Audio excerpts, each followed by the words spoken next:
The wind that evening carried the scent of rain and dust across the open plains of Arizona, rolling over the yellowed grass and the creaking fences of a lonely farm that had seen more silence than laughter. Jacob Kane was a man who didn't speak much, his eyes always down, his hands always busy, and his heart always somewhere between the soil and the sky. He had spent most of his 30 years watching the seasons change and the cattle thin, never expecting the world to bring him anything beyond hard work and quiet sunsets. But fate had a strange way of crossing paths that were never meant to meet. On that dusky evening, as he was leading his horse back toward the barn, he saw her standing by the well, tall, proud, and still as a ghost rising from the land itself. Her hair was dark as midnight, her eyes like burning coals that had seen too much of life's cruelty, and her stance, unflinching,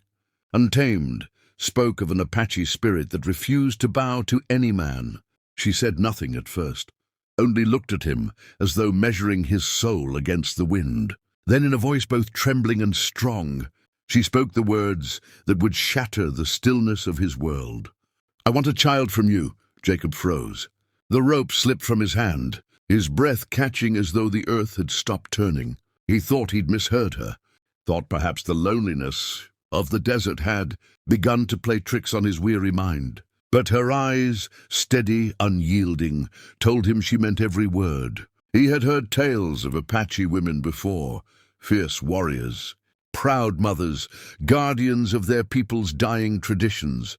But never had he imagined one standing before him, asking for something that cut deeper than a blade. "You don't even know me," he said finally, voice barely a whisper. "I know enough," she replied. "You're the man who brings food to the reservation without asking for coin. You're the man who buried the bodies after the last raid. Your kind and kindness is rare in this world." Her tone was raw, stripped of pride.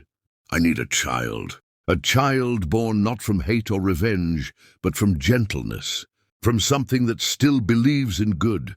He didn't know what to say, and so he stood there, a farmer, a quiet soul, with calloused hands and a heart unused to being seen, staring into the eyes of a woman who carried more sorrow than he could comprehend.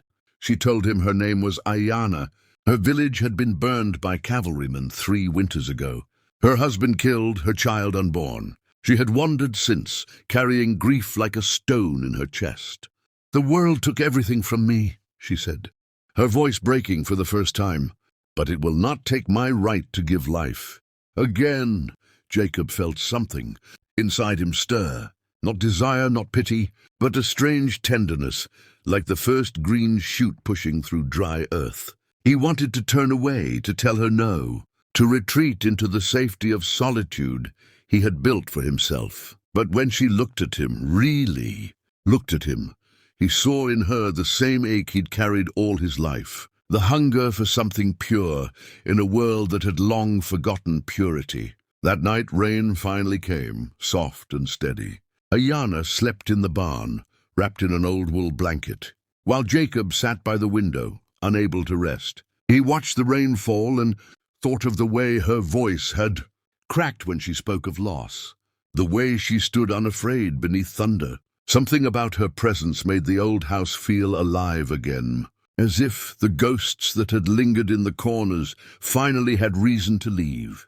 Over the next few days, she stayed, helping with the horses, tending to the chickens, moving through his world like she'd always belonged there. The silence between them began to change, from awkwardness to understanding, from distance to something quieter and warmer. He found himself waiting for her laughter, though it came rarely, and when it did, it felt like sunlight breaking through storm clouds. She watched him too, learning the rhythm of his life, the gentleness in his movements, the way he treated the land as though it had feelings. He wasn't like the men she'd known, loud, cruel, or restless. He was a man of soil and soul, rooted and real. One evening, as the sun bled into the horizon, Ayanna asked, "Do you think love can grow from sorrow?" Jacob looked at her for a long time before answering. "I think everything beautiful comes from sorrow. The earth doesn't bloom without rain." She smiled faintly, her gaze drifting toward the dying light. "Then maybe We can make something beautiful too. His heart pounded, the words twisting through him like wind through wheat. It wasn't lust she offered him, it was redemption, a chance to turn brokenness into life. He stepped closer, his hand brushing hers for the first time. The touch was small, almost hesitant, but it carried more honesty than 1,000 confessions. The night grew quiet around them, the crickets pausing as though the land itself held its breath. The next morning she was gone.